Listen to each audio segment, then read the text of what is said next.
তো গাইস, আশা করি সকলেই ভালো আছেন। তো আমি অনেক অনেক ভালো আছি। তো হাওরে শোনের প্রথম আমার ধান কেট কাটছি, তো অনেক ভালো লাগছে আমার কাছে। আমার ধান কেট কাটতেছি, তো রোজ থাকতে মনে করেন ধানটা ওয়াইলামু।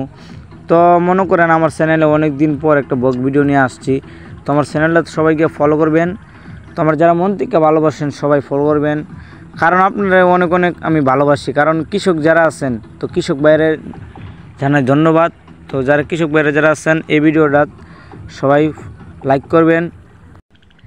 তো গাইস, মনে করেন আমরা হাওরের মানুষ, মনে করেন অনেক কষ্ট দিনকাল যা, তো রোদের মধ্যে মনে করেন এই কেট কাটতে হয়।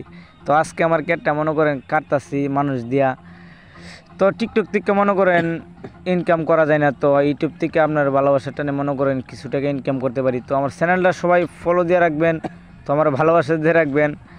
তো যারা যারা মনে করেন এগুলো আমার ভালো ভালো ভিডিও যদি ভালো পান, তো তাহলে মনে করেন আমার ভিডিও দিকে মনে করেন বিনোদন পাইলে আমার ভিডিওতে কমেন্ট করবেন, আরও উন্নত ভিডিও দিয়ে যাবো।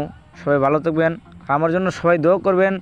কারণ আজকে মনে করেন, তো আমার আগের একটা চ্যানেল ছিল মনে করেন 12,000 সাবস্ক্রাইব ছিল। তো মনে করেন এই চ্যানেলটা এক বড় ভাইয়ের কাছে বিক্রি করে দিয়েছিলাম।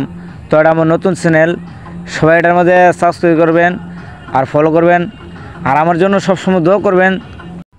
তো গাইস, যারা ক্ষেত কাটতেছে তাদের জন্য দোয়া করবেন, কারণ আগামী বছর যেতে হেরার দিয়ে আমি আমার ধান ক্ষেত কাটাইতে পারি। তো অনেক পরিশ্রম করছি, কিন্তু ধান বেশি একটা হয়েছে না। তো যা হয়েছে আল্লাহর কাছে শুকরিয়া জানাই, এতটুকু অনেক অনেক ধন্যবাদ আল্লাহর কাছে শুকরিয়া জানাই। কারণ উদ্যোগ না দিলে তো আর কিছু করা যাইতো না, সব কিছু হইলো আল্লাহর। তো আমাদের হাওরে যত কৃষক ভাইরা যারা আছেন তাদের জন্য আমার এই ভিডিওটা। তো তোমাদেরকে বলতেছি, আমার ভিডিও তোমার সামনে যাই, তাহলে আমার চ্যানেলটা ফলো করে আসবেন আর একটি লাইক করে আসবেন। সবাই ভালো থাকবেন। তো আজকে আমার মনে করেন শেষ ব্লগ ভিডিও নিয়ে আইছি। তো অনেক কষ্টে আমরা হাওড়া মানুষ অনেক কষ্ট করি, কারণ কষ্ট করে দিক করে আজকে মনে করেন একদিন সফল হয়ে যাবো। তো ভালো থাকবেন।